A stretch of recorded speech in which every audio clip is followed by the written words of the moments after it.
இயேசுவே ஆண்டவர். இந்த இயேசுவை அறிவிப்பதும் இயேசுவை பகிர்ந்து கொள்வதும் மிகுந்த சந்தோஷமான ஒரு காரியமாக என்னுடைய வாழ்க்கையிலே தேவன் வைத்திருக்கிறார். இது நான் கொடுத்த பாக்கியம் என்று நான் அறிகிறேன். இந்த இயேசுவை ஆண்டவர் அகில உலகத்துக்கு ரட்சிப்பு கொடுப்பவர் இயேசுதான். இயேசுவல்லால் பாவங்கள் மன்னிக்கப்படாது.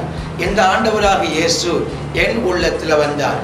நான் சிறு பிள்ளையாக இருந்த பொழுது ஒரு இந்து குடும்பத்தில் பிறந்து வளர்ந்தேன். ஆனால் இந்த ஆண்டவராக இயேசு ஒரு சண்டே ஸ்கூலில் போய் அவரை குறித்து நான் கேள்விப்பட்டேன். அவர் அன்புள்ளவர், பாசம் உள்ளவர் என்று. அந்த ஆண்டவராக இயேசுவை என் உள்ளத்தை திறந்து ஏற்றுக்கொண்டேன். எப்பொழுது இயேசு என் உள்ளத்தில் வந்தாரோ அவரை பாட வைத்தார், அவரை துதிக்க வைத்தார். இன்னும் நான் அவரை அதிகமாக நான் ஆராதனை பண்ணி கொண்டு தான் வருகிறேன். அனுதினமும் உம்மில் நான் வளர்ந்திடவே உம்மனுக்கிரகம் தர வேண்டுமே. என்னால் ஒன்றும் கூடாதையா, எல்லாம் உம்மால் கூடும். அனுதினமும் உம்மில் நான் வளர்ந்திடவே உம்மனுக்கிரகம் தர வேண்டுமே. அன்பானவர்களே, இந்த இயேசுவை துதிப்பதும் இந்த இயேசுவை பாடுவதும் தேவன் கொடுத்த ஒரு கிருபையே. உங்கள் மத்தியில் நான் இந்த ஆண்டவர் இயேசு எப்படி என்னை அழைத்தார், எப்படி என்னை அபிஷேகித்தார், எப்படி மலேசியாவில் ஊழியத்தில் வெளிநாடுகளில் பயன்படுத்தி கொண்டு வருகிறார் என்பதை குறித்து உங்களோடு சற்று நான் பகிர்ந்து கொள்ளப் போகிறேன். இந்து குடும்பத்தில் பிறந்த இயேசு என்னை பெயர் சொல்லி அழைத்தார். அவர் என்னை ஏற்று பயன்படுத்தி கொண்டு வருகிறார். எனக்குள்ள ஒரு வாஞ்சை. ஆபிரகாம் தேவனோடு பேசினான், பரிசுத்தவான்கள் தேவனோடு பேசினார். நான் உடனே கேட்ட, ஆண்டவரே, இந்த ஆண்டவரை நான் பார்க்கணும், இந்த ஆண்டவர் சத்தத்தை நான் கேட்கணும் என்று 7 வருஷமாக நான் ஒவ்வொரு நாளும் ஜெபம் பண்ணி கொண்டு வந்தேன். ஒரு நாள் ஆண்டவர் என்னோடு கூட பேசினார். தாப்பா என்ற ஒரு பட்டணத்தில் நான் அப்பொழுது வாழ்ந்து கொண்டு வந்தேன். அங்குள்ள ஒரு திருச்சபைக்கு சென்று இயேசுவை அறிந்து கொண்டேன். அந்த திருச்சபையின் பேர் இம்மானுவேல் திருச்சபை. அது பக்கத்தில் அவங்களுடைய விடுதி உண்டு. அங்கு நான் தங்கியிருக்கிற நாட்களிலே ஆண்டவரே பேசும், என்னோடு கூட பேசும் என்று நான் அவரிடத்தில் அதிகமாய் மன்றாடுவேன். திடீரென்று ஒரு நாள் ஆண்டவர் என்னோடு கூட பேசினார். அந்த ஆங்கிலிக்கன் விடுதியில் தங்கி கொண்டிருக்கும் பொழுது காலம் 3:30 மணிக்கு ஒரு சத்தம் கேட்டது ஆங்கிலத்தில். நான் தமிழில் ஜெபம் பண்ணி கொண்டு வந்தேன், ஆனால் ஆங்கிலத்தில் John Ganapathi, go and share the good news with your teacher Miss Susila என்ற சத்தம் கேட்டுச்சு. நான் உடனே எனக்கு தெரிஞ்ச இங்கிலீஷில் I cannot என்று நான் சொன்னேன். மறுபடியும் அந்த சத்தம் சொன்னிச்சு, John Ganapathi, go and share the good news with your teacher Miss Susila. நான் சொன்ன, ஆண்டவரே, அந்த மிஸ் சுசிலாவை கண்டா எனக்கே பயமா இருக்குது.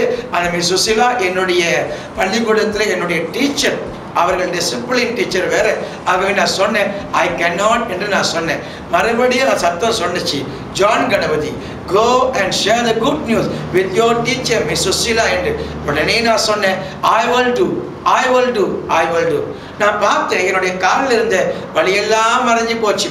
உடனே வாழ்க்கையில் ஒரு திருப்பம் ஒன்று. அன்னைக்கு தான் எனக்கு தெரியும், நான் ஆராதிக்கிற இயேசுவானவர் என்றும் உயிரோடு இருக்கிறார் என்று. உடனே மறுநாள் காலையில் அந்த டீச்சரை பார்த்து இயேசுவை சொல்லும்படியாய் கடந்து சென்றேன்.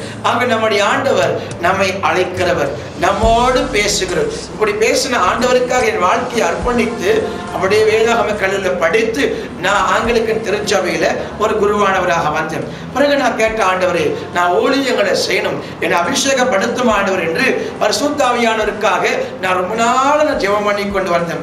குறிப்பிட்ட ஒரு ஈஸ்டர் அன்று, உயிர்த்தெழுந்த பண்டிகை அன்று நான் தேவனிடம் மன்றாடுகிறேன், ஆண்டவரே, நான் 3 நாட்களாக நான் ஜெபித்திருக்கிற ஆண்டவரே, இந்த ஈஸ்டர் அன்றைக்கு நான் ஜெபிக்கிறேன், பரிசுத்த ஆவியானவரை நிரப்பும் ஆண்டவரே என்று சொல்லி நான் ஜெபித்து ஒரு வீட்டில் போய் ஜெபம் பண்ணி கொண்டிருந்தேன். அந்த வீட்டில் ஜெபிக்கும் பொழுது முதல்ல வெறுமையா இருந்துச்சு, ஒரு அனுபவமும் கிடையாது. ஆனால் திடீரென்று ஒரு 6:30 மணிலிருந்து 7 மணிக்குள்ளாக ஒரு எலக்ட்ரிக் கரண்ட் போல் என் மேலே அடிச்சிச்சு. அடித்த உடனே என் உடம்பு அப்படியே ஆட அதர ஆரம்பித்தது. என்னமோ ஒரு புதிய பாஷை நான் பேசணும். பிறகு ஒரு தரிசனம் கண்ட, ஒரு காட்சியை கண்டு, தங்க சிலுவை மேலே போகிற மாதிரியும் கீழே வருகிற மாதிரியும். அப்புறம் அதுக்கப்புறம் என் ஊழியத்தில் ஒரு பெரிய மாற்றத்தை கண்டேன். எங்கெல்லாம் போனாலும் ஜெபித்தாலும் உடனே ஜனங்கள் கீழே விடுகிறதை எல்லாம் பார்த்தேன். அதோ சந்தோஷமான ஒரு காரியமா இருந்துச்சு. தேவனை அறியணும் என்று சொல்லிட்டு அதுக்கு பிறகு 1989 வருஷத்துல மலேசியாவில் வடபகுதியில காரிபுந்தார் என்ற பகுதியில சென்ட் ஆண்ட்ரூஸ் ஆலயத்தில் குருவானவராக அங்க போய் நான் பணிபுரிய போகணும். அந்த இடத்துல போன உடனே பரிசுத்தாவை கிரியை செய்ய ஆரம்பித்தார். ஒரு நாள் மத்தியான வேளையில் ஆண்டவர் என்னை பரலோகம் கொண்டு போனார். பரலோகம் கொண்டு போகும் பொழுது நான் தரிசனத்துல பார்க்கிறேன், ஒரு தூதன் என்னுடைய அப்படியே அங்கியை பிடித்து கொண்டு அவன் பரலோகம் போகிற மாதிரியும் வேகமெல்லாம் வழியை விடு. நான் உடனே பரலோகம் போன சந்தோஷப்பட்டேன். அதாவது இயேசுவை பார்ப்பேன் என்று. ஆனால் இயேசுவை நான் பார்க்கல. அங்க ஆண்டவர் என்ன பெரிய ரூமுக்கு கொண்டு போனார். அங்கு பெரிய பெரிய பி பெரிய சி இப்படி காமித்து உடனே நான் பூமிக்கு வந்துட்டேன். பரிசுத்தாவி தமிழ்ல பேசினார் காதுல, நானே தான் என்று. உடனே நான் சொன்ன, ஆண்டவரே ஏன் என்னை பரலோகம் கொண்டு போனீங்க, ஏன் என்னை ஏபிசி காமித்துங்கன்ட்டு. உடனே பரிசுத்தாவி சொன்னார், ஏபிசி என்பது உனக்கு ட்ரைனிங்க்கு அடையாளம். 5.5 வருடமாக நீ வேதாகம கல்லூரி படித்தாய், அது உலகத்துக்குரிய ஞானத்தை பெற்று கொண்டாய்.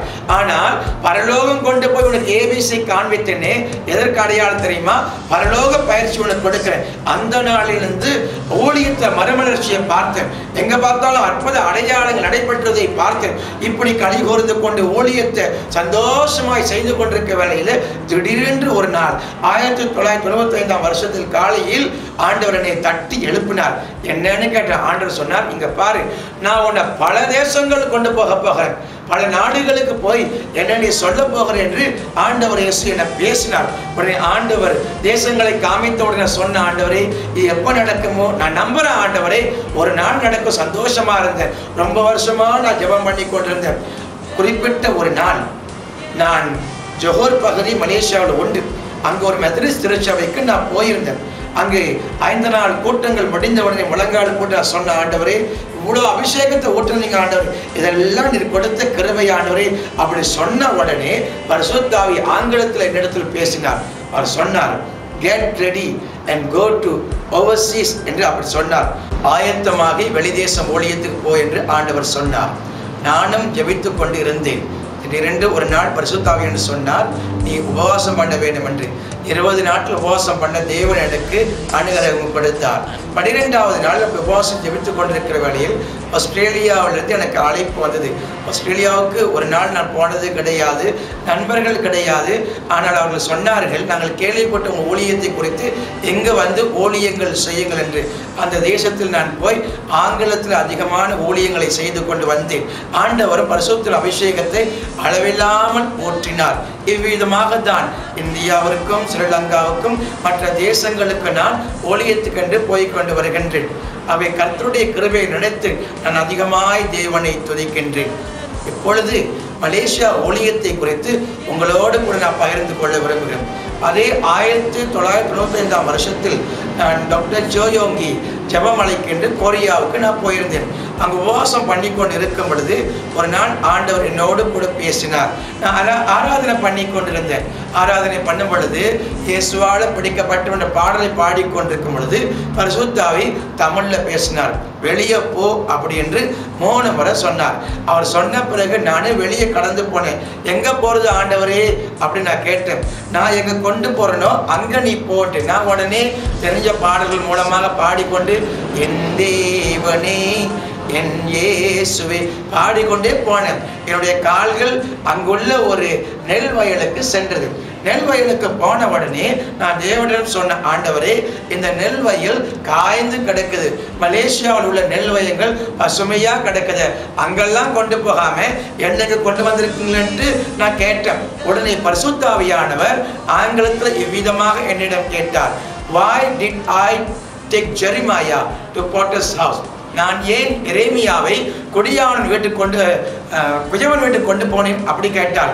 உடனே நான் சொன்னேன், ஆண்டவரே என்னமோ சொல்லிக் கொடுக்க போகிறீங்க, கோ ஹெட் அப்படி சொன்னேன்.